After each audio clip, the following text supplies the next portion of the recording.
آج کے صدر مجلس جو آج جن کی زیر سرپرستی پروگرام ہو رہا ہے، احمد حسن ساجد صاحب حافظہ اللہ کے بیان سے پہلے ان کو دعوت دوں گا۔ فضیلت الشیخ محترم جناب عبدالرؤف المنافی حافظہ اللہ مائک پہ تشریف لائیں اور رسول اللہ صلی اللہ علیہ وسلم کی سیرت مطہرہ کا پہلو شرم و حیاء کو واضح فرمائیں۔ الحمدللہ نحمده ونستعینه ونستغفره ونعوذ باللہ من شرور انفسنا ومن سیئات اعمالنا من يهده الله فلا مضل له ومن يضلل فلا هادي له اشهد ان لا اله الا الله وحده لا شريك له واشهد ان محمدا عبده ورسوله اللهم صل على محمد وعلى آل محمد كما صليت على إبراهيم وعلى آل إبراهيم إنك حميد مجيد اللهم بارك على محمد وعلى آل محمد كما باركت على إبراهيم وعلى آل إبراهيم إنك حميد مجيد أما بعد فأعوذ بالله السميع العليم من الشيطان الرجيم من همزه ونفخه ونفسه بسم الله الرحمن الرحيم ويل لكل همزة لمزة الذي جمع مالا وعدده يحسب أن ماله أخلده كلا لينبذن في الحطمة۔ آج ہم ایک دینی نسبت سے اس مقام پہ جمع ہے اور ہمارے جمع ہونے کا سبب اللہ تعالیٰ کی رضا اور محبت ہے، اور اس کا ذریعہ ہمارے محترم مکرم اور مشفق بھائی قاری عزیز الرحمان محمدی صاحب بنے ہیں۔ اللہ تعالیٰ ان کی محنتیں کاوشیں اپنی بارگاہ میں قبول و منظور فرمائے۔ قاری صاحب اللہ تعالیٰ نے ان کو کافی صلاحیتوں سے نوازا ہے۔ جہاں یہ دینی تعلیم سے آراستہ ہے، وہاں دنیاوی تعلیم کا بھی شغف رکھتے ہیں۔ اللہ تعالیٰ نے دین کے اندر مختلف انداز سے خدمت کرنے کے مواقع فراہم کیے ہیں۔ بالخصوص موجودہ دور میں سکول کے انداز میں عوام الناس کی خدمت کرنا اور آنے والے طلباء کی ذہنی تربیت کرنا اور ان کو صحیح تعلیم سے آراستہ کرنا، یہ ایک بہت اہم اور ضروری مسئلہ ہے۔ بلکہ میں یہ بات بھی کہہ دوں کہ ہمارے اسلاف سے ایک کوتاہی ہوئی۔ اگر ہمارے بڑے سکول کو نرسری سے لے کے یونیورسٹی کے لیول تک لے جاتے تو آج معاشرے کے اندر ہم ایک کمزور طبقے کی صورت میں نہ ہوتے، بلکہ معاشرے کے اندر ہم ایک ایسا مقام رکھتے کہ کوئی قوم کوئی معاشرہ ہمارا مقابلہ نہ کر سکتا۔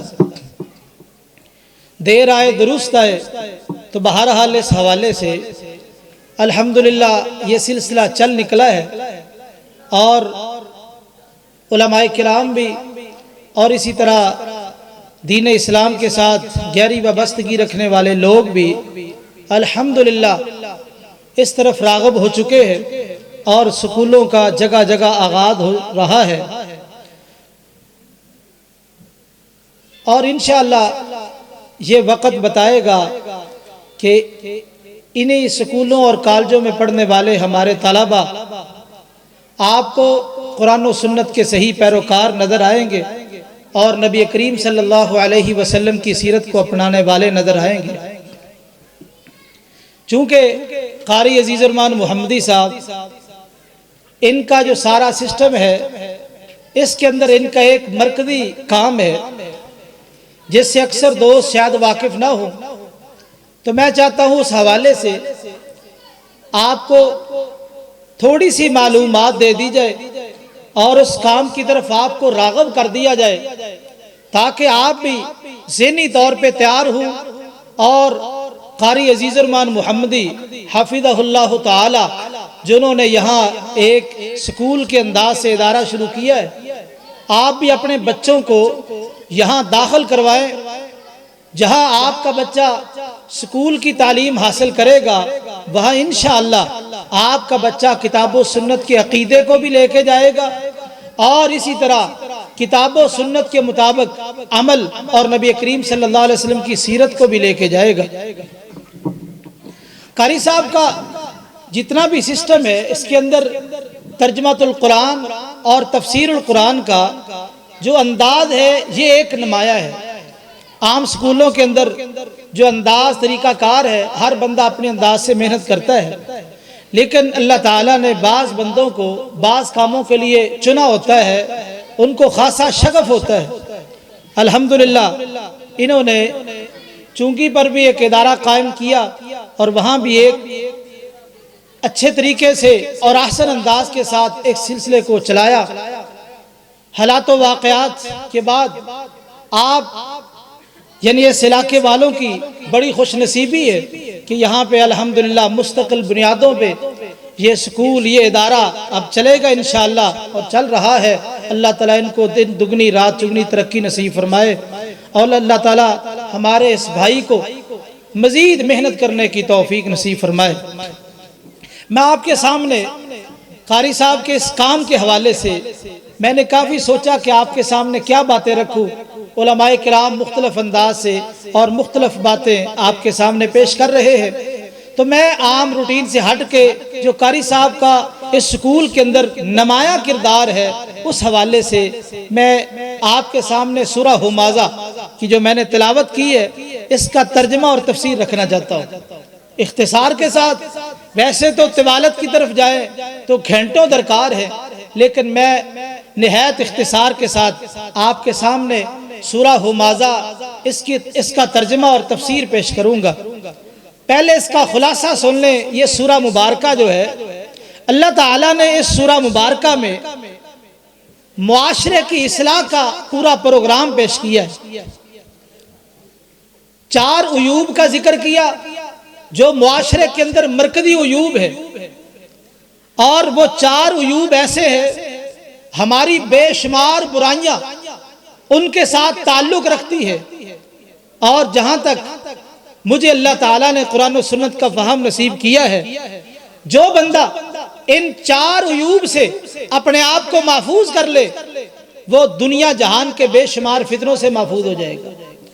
اور جو لوگ ان 4 عیوب کو اپنانے والے، ان 4 گناہوں کا ارتکاب کرنے والے ہیں، آگے اللہ نے ان کا انجام بیان کیا ہے، ان کا انجام کیسا ہوگا۔ آئیے اللہ تعالیٰ نے سورہ مبارکہ کا آغاز کیا ہے ویل، ہلاکت ہے۔ یہ جو انداز ہے ایک ذہین فتین سمجھدار آدمی اپنی گفتگو کا جو آغاز کرتا ہے اس کا ذہن یہ ہوتا ہے کہ لوگوں کو اپنی طرف مائل کرنے کے لیے، راغب کرنے کے لیے سب سے پہلا کلمہ، سب سے پہلا جملہ اتنا خوبصورت ہو جو بھی سنتا جائے آپ کی طرف مائل ہوتا جائے، راغب ہوتا جائے۔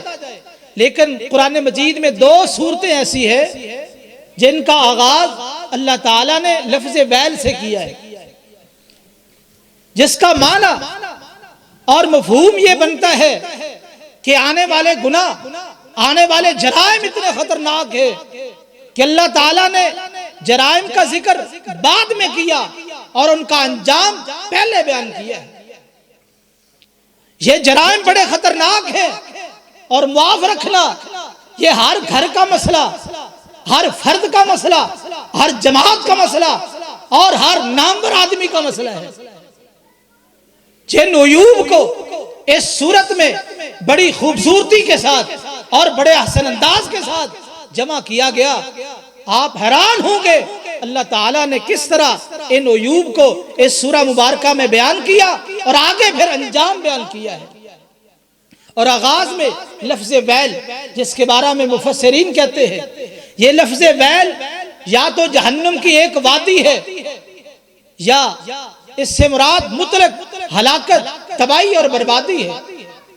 یہاں سے اللہ آغاز کر رہے ہیں، ویل، ہلاکت ہے، بربادی ہے۔ یہاں ہم موجود ہیں، اللہ نہ کرے یہاں سے کوئی سانپ نکل آئے تو آپ یہ نہیں کہیں گے دور ہو جاؤ، بچ جاؤ، ادھر سے سانپ آ رہا ہے، نہیں، بلکہ آپ کی زبان پہ ایک ہی کلمہ ہوگا، سانپ سانپ سانپ، ایک ہی جملہ آپ کی زبان پہ ہوگا۔ آپ پہلی عبارت بعد والی عبارت حذف کر دیں گے اور ایک ہی کلمہ کہیں گے، سانپ سانپ۔ تو اللہ تعالیٰ نے ویل سے آغاز کر کے ہمیں اس بات کی طرف راغب کیا ہے کہ آنے والے جو جرائم ہیں اپنے آپ کو ان سے بچا لینا۔ جو بندہ ان جرائم کے اندر واقع ہو گیا سمجھو وہ برباد ہے، وہ تباہ ہے، اور وہ نجات کے بارے میں سوچ بھی نہیں سکتا جس کے اندر یہ جرائم موجود ہے۔ کون سے وہ جرم ہے جو یہاں بیان کیے گئے جن کے آغاز سے پہلے اللہ نے لفظ ویل کا ذکر کیا ہے؟ ویل لکل ہمازہ تلمازہ، ہلاکت ہے ہر اس بندے کے لیے ہمازہ جو بہت زیادہ تانے دینے والا ہے، بات بات پہ تانا، اور بھری مجلس میں کوئی بات کر دے، کوئی جملہ کہہ دے، اس کے منہ پہ ایسی بات ماری جاتی ہے وہ بولنے کے قابل نہیں رہتا۔ انسان کی زندگی میں مختلف کیفیات اور مختلف حالات ہوتے ہیں، بس اوقات انسان برائی کی طرف راغب ہوتا ہے، بس اوقات نیکی کی طرف راغب ہوتا ہے۔ ایک بندہ پہلے گناہگار تھا، آج اللہ نے اس کو توفیق دی، اس نے توبہ کر لی، وہ نیکی کی طرف راغب ہے، نیکی کے بارے میں سوچ و بچار اور غور و فکر کرتا رہتا ہے۔ بھری مجلس میں اس نے کوئی نیکی کا پروگرام کہہ دیا، بات کر دی، اب فوراً یہ اس کا جو عیب اٹھا کے اس کے منہ پہ مارا۔ جیسے فیس بک پہ انداز ہے، کسی بندے سے کوئی کوتاہی ہو جائے یا کوئی بندہ ایسی بات کر دے فوراً لسٹ لگ جاتی ہے، کوئی اس کے بارے میں کچھ کہہ رہا ہے، کوئی کچھ کہہ رہا ہے، کوئی کچھ کہہ رہا ہے۔ اگرچہ وہ توبہ کر چکا ہے لیکن بندے معاف نہیں کرتے۔ تو اللہ تعالیٰ نے سب سے پہلا جو عیب ذکر کیا ہو مازا، ہر بہت زیادہ تانے دینے والا، نہ باپ کو بولنے دیتا ہے، نہ ماں کو بولنے دیتا ہے، نہ بھائی کو گفتگو کرنے دیتا ہے، نہ کسی دوست کی مجلس میں یہ چپ کرتا ہے، جب موقع ملتا ہے موقع سے فائدہ اٹھا کے دوسرے کی بولتی بند کر دیتا ہے۔ اور لوگ بھی کہتے ہیں فلاں بڑا آدمی، بڑا سمجھدار ہے اور بڑا تیز ترار ہے، وہ تو دوسرے کو بات ہی نہیں کرنے دیتا۔ اور کئی لوگ ان کا انداز تو یہ ہے، ان کے سامنے کسی مولوی کا ذکر کرو اس کے عیوب آپ کے سامنے رکھ دیں گے، کسی سیاستدان کا ذکر کرو عیوب آپ کے سامنے لسٹ بنا دیں گے، کسی کا معاشرے میں سے آپ ذکر کر دیں، ہر کسی کے عیب بیان کریں گے۔ ہم پتہ کیا کہتے ہیں، چہ جائے کہ اس کی حوصلہ شکنی کرے، ہم کہتے ہیں یار اس کا مطالعہ بڑا ہے، اس کا مطالعہ بڑا ہے۔ اللہ فرماتے ہیں اس کے لیے ہلاکت ہے، اور ہم کہتے ہیں کہ اس کا مطالعہ بڑا ہے، بڑی تحقیق ہے، بڑی ریسرچ ہے۔ یہ ریسرچ نہیں ہے، یہ تو ایک غلط انداز ہے۔ اور بعض لوگ کہتے ہیں میں تو جی کسی کی بات برداشت کرتا ہی نہیں، میں نہیں برداشت کرتا، جو مرضی کو بات کرے میں تو منہ پہ بات مارتا ہوں۔ کتنے ایسے لوگ ہیں، میں تو کھری کھری باتیں کرنے کا آتی ہوں، صاف صاف باتیں کرتا ہوں، میں کسی کی بات برداشت نہیں کرتا۔ میرے بھائیوں،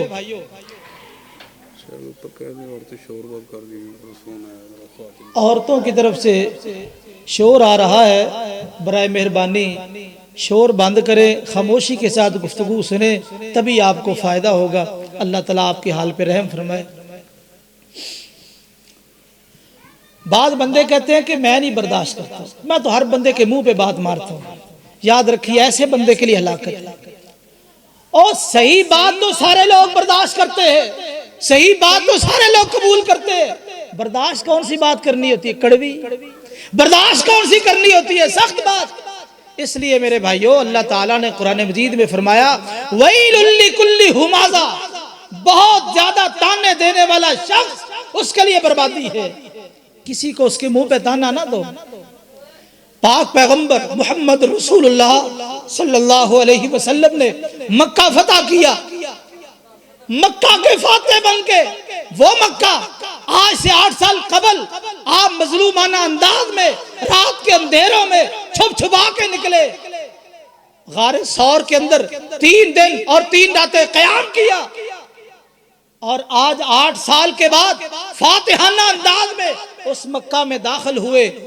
مشرکین مکہ آپ کے سامنے یہ وہی ہے جنہوں نے آپ کو ستایا، آپ کے ساتھیوں کو ستایا، اور بڑے بڑے پروگرام بدر میں آئے، احد میں آئے اور احزاب میں آئے، بڑے بڑے کافر آپ کے سامنے ہیں، لیکن محمد رسول اللہ صلی اللہ علیہ وسلم نے جاؤ اٹھاؤ میرے نبی کی سیرت، سیرت امام الانبیاء میں آنے والوں، میرے نبی کی سیرت اٹھا کے دیکھو۔ مکہ کے سارے کافر جو اس وقت موجود تھے، کوئی گھروں میں چھپے ہوئے، کوئی آپ کے سامنے بھی آئے، آپ نے کسی ایک کافر کو اس کا عیب، اس کا جرم یاد نہیں دلایا، کسی کو تانا ہی نہیں دیا۔ میرے نبی نے زندگی بھر کسی کو تانا ہی نہیں دیا۔ ہم کس نبی کی سیرت کو اپنانے والے ہیں؟ ہم تو بات بات میں تانا دیتے ہیں۔ تو پہلا عیب تانا دینا، اور دوسرا عیب لمازہ، عیب کو بیان کرنا۔ جو بندہ منہ پہ کسی کو معاف نہیں کرتا، وہ پیٹھ کے پیچھے معاف کرے گا؟ کبھی معاف نہیں کرے گا، کبھی نہیں چھوڑے گا۔ جو منہ پہ بات کرنے کا عادی ہے، دوسرے کو ذلیل کر دیتا ہے، رسوا کر دیتا ہے، وہ کبھی بھی پیٹھ کے پیچھے بات نہیں چھوڑے گا، غیبت ضرور کرے گا۔ اور غیبت کے بارے میں قرآن مجید میں اللہ تعالیٰ فرماتے ہیں اَيُحِبُّ أَحَدُكُمْ أَن يَأْكُلَ لَحْمَ أَخِيهِ مَيْتًا فَكَرِهْتُمُوهُ، کیا تم میں سے کوئی پسند کرتا ہے کہ وہ اپنے مردہ بھائی کا گوشت کھائے؟ اللہ فرماتے ہیں تم میں سے کوئی پسند نہیں کرتا۔ وَاتَّقُوا اللَّهَ، اللہ سے ڈر جاؤ، اس گناہ سے بچ جاؤ۔ غیبت خطرناک گناہ ہے، لیکن مولانا عبدالرشید مجاہد آبادی حافظہ اللہ تعالیٰ فرماتے ہیں غیبت میں سواد بڑا ہے۔ غیبت میں آج کیا ہے، ہم مجلسوں میں بیٹھتے ہیں، بات چیت ہوتی، فون پہ بات ہوتی ہے، ایک دو حال احوال پوچھنے کے بعد کوئی نئی سناؤ۔ نئی کا کیا مطلب ہوتا ہے؟ کسی کا کوئی عیب بیان کرو، کوئی نیا واقعہ پیش آیا ہو، ہم مزید کو بات سناؤ اور سناؤ اور سناؤ۔ تو میرے بھائیوں یہ ساری چیزیں ایسی ہیں جنہوں نے ہمارے معاشرے کو بگاڑ دیا ہے۔ ایک دوسرے کے عیوب کو ہمیں انداز سے بیان کر رہے ہیں کہ کسی کا کوئی پردہ ہی نہیں ہے۔ اور سنو، دنیا میں کوئی بندہ ہاتھ کھڑا کر کے کہہ سکتا ہے میرے اندر عیب نہیں ہے؟ کوئی بندہ، عالم ہو، جاہل ہو، عام آدمی ہو، خاص آدمی ہو، کوئی بندہ ہاتھ کھڑا کر کے یہ نہیں کہہ سکتا میرے اندر عیب نہیں ہے۔ اور یاد رکھیے میں آپ کے سامنے گفتگو کر رہا ہوں، آپ گفتگو سن رہے ہیں، اور علماء موجود ہیں، یہ سارے لوگ موجود ہیں۔ اگر ہر بندے کے عیوب کی فہرست بنا کے اس کے گلے میں لٹکا دی جائے تو کیا خیال اس طرح ہم ایک جگہ پہ جمع ہو سکے؟ یہ میرے رب نے پردے ڈالے۔ اور لوگوں اپنے اندر ہزاروں عیب ہیں، اس کے باوجود بھی اپنے آپ سے محبت کرتے ہو۔ دوسرے کا ایک عیب آپ کے سامنے آیا تو آپ نے اس کی عزت کو تار تار کر دیا، اس کی عزت کو داغدار کر دیا۔ ایک عیب نہیں دوبارہ کر سکے، اپنے ہزاروں عیبوں میں پردہ ڈالے ہوئے، اپنے ہزاروں عیبوں کو چھپائے ہوئے، اور دوسرے مسلمان کا ایک عیب آپ سے نہیں چھپایا گیا۔ لمازہ، اور یاد رکھیے یہ جو عیب بیان کرنا کن لوگوں کا کام ہے؟ یہ تو منافقوں کا کام ہے۔ اللہ نے قرآن مجید میں ذکر کیا الذین یلمزون المتطوعین من المؤمنین فی الصدقات، جو منافق لوگ ہیں وہ مومنوں پہ عیب لگاتے ہیں۔ کس طرح؟ جب وہ صدقہ لے کے آتے ہیں، اگر کوئی صحابی زیادہ مال لے کے آ جائے حضور کی خدمت میں پیش کرے تو کہتے یہ تو ریاکار ہے، ریاکاری کے لیے اتنا مال لے کے آیا ہے۔ اگر کوئی آدمی اس کے پاس کچھ نہیں، وہ محنت مزدوری کر کے 1 کلو 2 کلو جو ملے آدھے گھر میں رکھے اور 1-2 کلو حضور کے سامنے آ کے پیش کر دی، حضور یہ قبول فرمائیے، میں نے بڑی مشقت سے لایا ہوں۔ منافق کہتے ہیں دیکھو بھی اس کے جو کی اللہ کو کیا ضرورت ہے۔ نہ مالدار غنی زیادہ صدقہ کرنے والا ان منافقوں سے محفوظ ہے، اور نہ فقیر اور کنگال شخص جو محنت کر کے مزدوری کر کے چند ٹوپے لایا اور اس میں سے کچھ خرچ کیا، وہ محفوظ ہے۔ یہ تو منافق لوگ ہوتے ہیں جو کسی کے عیب نہیں چھوڑتے، ہر کسی کا عیب بیان کرتے ہیں۔ مومنوں کا یہ کام نہیں ہے۔ اور اللہ تعالیٰ نے، آپ دیکھیے قرآن مجید کا بڑا پیارا اسلوب ہے۔ میں سمجھ رہا ہوں کہ میں عام روایتوں سے ہٹ کے گفتگو کر رہا ہوں۔ عام جو روایات ہے جلسے کی اور پروگراموں کی وہ روایات اور ہے، میں ان سے ہٹ کے گفتگو کر رہا ہوں، لیکن انشاءاللہ آپ اس سورہ مبارکہ کی تفسیر سنیں گے۔ میں صرف اللہ جانتا صرف اس لیے آپ کو بتانے کے لیے ایک سورہ مبارکہ میں اللہ تعالیٰ نے ہماری کتنی اصلاح کی ہے، اور اگر سارا قرآن ہم ترجمہ تفسیر سے پڑھ لیں تو ہمیں کتنا فائدہ ہوگا۔ اور اسی سکول میں یہی تعلیم دی جاتی ہے، جہاں سکول کی تعلیم ہے وہاں قرآن کی بھی تعلیم ہے۔ اور قرآن خالی ناظرہ نہیں ہے، خالی حفظ نہیں ہے، اس کے ساتھ ترجمہ اور تفسیر کا اہتمام ہے۔ اللہ تعالیٰ نے ایک بڑا ہی باریک نکتہ دیکھو بھئی، 4 چیزوں کو بیان کرنا ہو تو عربی کا اسلوب کیا؟ درمیان میں حرف واو لائیں گے، درمیان میں واو۔ مثال کے طور پہ قرآن مجید میں آتا ہے الذین یؤمنون بالغیب ویقیمون الصلاۃ، وہ لوگ جو غیب کے ساتھ ایمان رکھتے ہیں اور نماز قائم کرتے ہیں۔ ایمان بالغیب اور چیز ہے، نماز قائم کرنا اور چیز، درمیان میں علامت کیا ہے؟ واو آ گئی۔ اس سے پتا چلا واو آ جائے تو 2 چیزیں الگ الگ ہو جاتی ہیں۔ جا زید و عمر، زید آیا، عمر آیا، زید اور شخصیت کا نام ہے، عمر اور شخصیت کا نام ہے۔ اگر درمیان میں واو نہ آئے تو اس کا معنی یہ ہوتا ہے ان کا آپس میں تعلق ہے، ان کا آپس میں تعلق ہے۔ اللہ تعالیٰ نے یہ 4 عیوب بیان کیے، ان کے درمیان واو کا ذکر نہیں کیا، جس کا معنی یہ ہے جس میں ایک عیب پایا جاتا ہے دوسرا بھی پایا جائے گا، جس میں دوسرا پایا گیا تیسرا پایا جائے گا، جس میں تیسرا عیب موجود ہے چوتھا بھی لازمی طور پہ موجود ہوگا۔ آئیے پہلا عیب ہو مازا، بہت زیادہ تانے دینے والا، جو تانے دے گا لو مازا، وہ عیب بھی بیان کرے گا۔ جو منہ پہ معاف نہیں کرتا کسی کو، وہ کمر کے پیچھے معاف نہیں کرے گا، پیٹھ کے پیچھے معاف نہیں کرے گا۔ اور جس بندے میں یہ 2 عیب ہے وہ بکتا ہے، زبان کھولتا ہر کسی کے خلاف، اس کی زبان سے کوئی محفوظ نہیں۔ حالانکہ محمد رسول اللہ صلی اللہ علیہ وسلم نے ارشاد فرمایا المسلم من سلم المسلمون من لسانہ و یدہ۔ لوگوں، ہر کوئی مسلمان اپنے آپ کو کہتا ہے، لیکن حقیقی مسلمان کون ہے؟ جس کے ہاتھ سے اور جس کی زبان سے سارے مسلمان محفوظ رہے۔ اس لیے اپنے آپ کو حقیقی مسلمان بناؤ۔ یہ 2 عیب بیان کیے، اور تیسرا عیب، جن لوگوں کے اندر 2 عیب موجود ہیں، غیبت کرنے والے ہیں، تانے دینے والے ہیں، ان کا دل سخت ہو جاتا ہے۔ جب دل سخت ہو جائے پھر تیسرا عیب پیدا ہوتا ہے الذی جمع مالا وعددا، وہ شخص جو مال کو جمع کرتا ہے اور گن گن کے رکھتا ہے۔ جس کا دل سخت ہو جائے وہ کنجوس ہو جاتا ہے، خرچ نہیں کرتا۔ آپ کہیں یار یہ فلاں آدمی غریب ہے، اس کے ساتھ تعاون کرو، آپ کو کیا پتا اس میں فلاں ہے، وہاں سے مانگ رہا تھا، وہاں سے مانگ رہا تھا، فلاں جگہ فلاں سے مانگ رہا تھا، وہ فٹ آپ کے سامنے فہرست پیش کر دے گا، آپ چپ ہو جائیں گے، بھی اس کو زیادہ معلومات ہے۔ اللہ اس کا دل سخت کر دیتے ہیں، خرچ کرنے کی توفیق اللہ چھین لیتے ہیں۔ اور یاد رکھیے دنیا کے اندر جو فتن ہے، یہ فتن ان کا بہت بڑا سبب مال کا جمع کرنا، مال کی محبت۔ ایک واقعہ یاد آ گیا، ابو الحیاج الاسدی رحمہ اللہ، بہت بڑے تابعی ہے، بخاری مسلم کے راوی ہے، بہت بڑے محدث ہیں۔ انہوں نے بیت اللہ کا طواف شروع کیا، ان کے ساتھ ایک بابا جی نے بھی طواف شروع کر دیا۔ جب طواف شروع کیا، بابا جی وضاحت سے معلوم ہوتے ہیں یہ اس طرح سادہ آدمی ہے، دیہاتی آدمی ہے. خیر جب طواف شروع کیا، ابو الحیاج کہتے ہیں میں نے دوران طواف اپنے لیے دعائیں کی، ماں باپ کے لیے دعائیں کی، اولاد کے لیے، رشتہ داروں کے لیے، دوست احباب کے لیے. دعا کے اندر کنجوسی نہیں کرنی چاہیے، دعا کھلے دل سے کرنی چاہیے.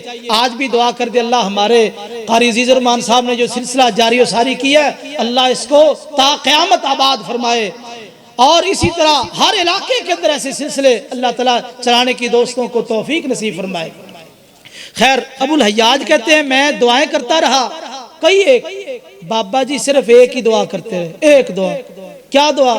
اللہم قنی شوح نفسی، اللہم قنی شوح نفسی، اے اللہ مجھے نفس کی بخیلی سے بچا. سادہ ترجمہ اس کا یہ ہے اللہ مجھے مال کی محبت سے بچا، مجھے مال کی محبت سے بچا. کہتے 7 چکر ہم نے لگائے، میں نے بڑی دعائیں کی، بابا جی نے ایک ہی دعا کی. چکر مکمل ہوئے تو میں نے کہا بابا جی ایک گزارش سنیے. ہاں بیٹا کیا بات ہے؟ بات یہ ہے کہ آپ نے 7 چکر لگائے، یہ بیت اللہ ہے، بیت اللہ کا آپ طواف کر رہے تھے، بڑی مبارک جگہ ہے، یہاں دعائیں قبول ہوتی ہیں، تو دوران طواف زیادہ سے زیادہ دعائیں کرنی چاہیے. آپ نے 7 چکروں کے دوران ایک ہی دعا کی ہے. میں نے آپ کے ساتھ کتنی دعائیں کی ہے؟ ایک دعا نہیں ہے، طواف کی اور بھی دعائیں ہیں. آپ نے ایک دعا کی ہے، ایک دعا نہیں، طواف کی طواف کی اور بھی دعائیں ہیں، تو اس لیے آپ اور بھی دعائیں پڑھ لیں. خیر بابا جی نے میری باتیں سنی. جب بابا جی نے باتیں سن لی تو بابا جی کہنے لگے آپ نے کہا کہ میں نے ایک دعا کی ہے. بابا جی ایسے ہی ہے، آپ نے ایک دعا کی ہے. کہا میں نے اللہ سے وہ دعا کی ہے، اگر اللہ میری اس دعا کو قبول کر لے میں زمین کے سارے فتنوں سے بچ جاؤں گا، سارے فتن سے بچ جاؤں گا. بابا جی وہ کیسے؟ کہا میں نے اللہ سے دعا کی ہے اللہ مجھے مال کی محبت سے بچا. چور چوری کرتا مال کی محبت میں، ڈاکو ڈکیتی کرتا مال کی محبت میں، اور دودھی دودھ میں پانی ڈالتے مال کی محبت میں، خائن خیانت کرتا مال کی محبت میں، قاتل قتل کرتا مال کی محبت میں. مال کی محبت کی وجہ سے معاشرے میں فتنوں کا جال بچھا ہوا ہے. تو کہتا ہے ایک دعا کی ہے، میں نے اللہ سے وہ دعا کی ہے اگر اللہ میری اس دعا کو قبول کر لے میں زمین کے سارے فتنوں سے بچ جاؤں گا. یہ مال کی محبت کی وجہ سے دنیا کے اندر فتنے ہیں. الذی جمع مالا وعددا، وہ شخص جس نے مال کو جمع کیا اور گن گن کے رکھا. تفصیل کا وقت نہیں، اشارہ مل گیا. آگے چوتھا عیب یہ ہے یحسب ان مالہ اخلدا. اب جو مال بخیل ہوتا ہے نا، یہ سمجھتا ہے کہ شاید میں نے دنیا میں ہمیشہ رہنا ہے، میرے چند ٹکے مجھے ہمیشہ رکھیں گے. بڑے بڑے مالدار آئے دنیا سے چلے گئے. آگے انجام بھی سن لیں 2 منٹ میں. اللہ فرماتے ہیں اللہ ہرگز نہیں، مال باقی نہیں رکھتا. بڑے بڑے کافر گزر گئے، ان کی مثالیں ہمارے سامنے ہیں. لَيُنبَذَنَّ فِي الْحُطَمَةِ، جس بندے میں 4 عیب ہیں، تانے دینے والا، عیب بیان کرنے والا، اور کنجوس ہے، مال جمع کرنے والا، اور یہ عقیدہ رکھتا ہے میرا مال مجھے ہمیشہ باقی رکھے گا. اللہ فرماتے ہیں ایسا ممکن نہیں. لَيُنبَذَنَّ فِي الْحُطَمَةِ، یہ حطامہ وادی کے اندر ڈالا جائے گا. وَمَا أَدْرَاكَ مَا الْحُطَمَةِ، آپ کو کیا معلوم حطامہ وادی کیا ہے؟ حطامہ حاتمہ یحتم کا معنی ہوتا ہے ریزہ ریزہ کر دینا، چورا چورا کر دینا. جب جہنم کے اندر ڈالا جائے گا ٹکڑے ٹکڑے ہو جائیں گے، ریزہ ریزہ ہو جائے گا. وَمَا أَدْرَاكَ مَا الْحُطَمَةِ، آپ کو کیا پتا حطامہ وادی کیا ہے؟ نار اللہ الموقدہ، یہ اللہ کی آگ ہے. حضور نے فرمایا جو دنیا میں تم آگ جلاتے ہو اس آگ سے 69 درجے وہ آگ زیادہ سخت ہے. نار اللہ الموقدہ التی تطلع علی الافئدہ، یہ آگ دلوں پہ چڑھ جائے گی. دنیا میں جو آگ ہے نا، دنیا میں اللہ نہ کرے کسی گھر میں آگ لگ جائے، کسی انسان کو لگ جائے، دل تک آگ نہیں پہنچتی، بندہ پہلے فوت ہو جاتا ہے. دل تک آگ نہیں پہنچتی، تحقیق ہے بندہ پہلے مر جاتا ہے. لیکن یہ دل پہ چڑھے گی، دل پہ جھانکے گی. کیوں؟ اسی دل میں شرک، کفر کے عقائد، بدعات کے نظریات، اسی دل کے اندر کوڑ، حسد، بغض، کینہ، عداوت، یہ دل مرکز تھا، اس دل تک پہنچے گی، لا یموت فیہا ولا یحیا، نہ وہ زندگی ہے نہ موت ہے، موت تو حیات کی کشمکش میں رہے گا۔ انہا علیہم موصدہ، دنیا میں کسی کمرے میں آگ لگ جائے، کئی دفعہ کھڑکی توڑ کے دروازہ توڑ کے بندہ باہر نکل جاتا ہے، بچ جاتا ہے، کچھ جلا کو بچ گیا، لیکن اللہ فرماتے انہا علیہم موصدہ، جہنم کی آگ اس میں ڈالا جائے گا، اوپر سے بند کر دیا جائے گا، دیواریں بھی کوئی کھڑکی نہیں کوئی دروازہ نہیں، اوپر سے بھی بند، انہا علیہم موصدہ، اس کے اندر ہی رہے گا، جلتا رہے گا، فی عمد ممددہ، شاید کو کہ میں نکل کے کھڑکی توڑ لوں، لینٹر توڑ لوں، فی عمد ممددہ، لمبے لمبے ستونوں میں ہوگا، توڑنے کا تصور ہی نہیں ہے، اسی میں جلتا رہے گا اور چیختا چلاتا رہے گا۔ یہ چار عیوب اور اس کے بعد اس بندے کا انجام بیان کیا گیا۔ میرے بھائیوں، اختصار کے ساتھ آپ کے سامنے اس سورہ مبارکہ کا ترجمہ اور تفسیر رکھا ہے، اللہ تعالیٰ قبول بھی فرمائے۔ اور سب سے جو بڑا مقصد میرا تھا وہ یہ ہے کہ قاری صاحب جو اہل علاقہ ہے وہ ان کے ساتھ ضرور رابطہ کرے، یہ سکول کے اندر بھی کلاس پڑھاتے ہیں، اس کے علاوہ بھی کلاس لیتے ہیں، آپ ضرور ان سے قرآن کا ترجمہ اور تفسیر پڑھیں۔ یہ ایک سورہ مبارکہ کے اندر آپ نے کتنی چیزیں سن لی، اگر قرآن مجید پڑھیں گے تو کتنا مزہ آئے گا، کتنا لطف آئے گا اور کتنے ہی آپ کو فائدہ ہوگا۔ اللہ سے دعا ہے کہ اللہ تعالیٰ ان کے گلشن کو آباد رکھے، ان کی محنتیں کاوشیں قبول فرمائے۔ اقول قولی ھذا واستغفر اللہ لی ولکم ولسائر المسلمین والمسلمات۔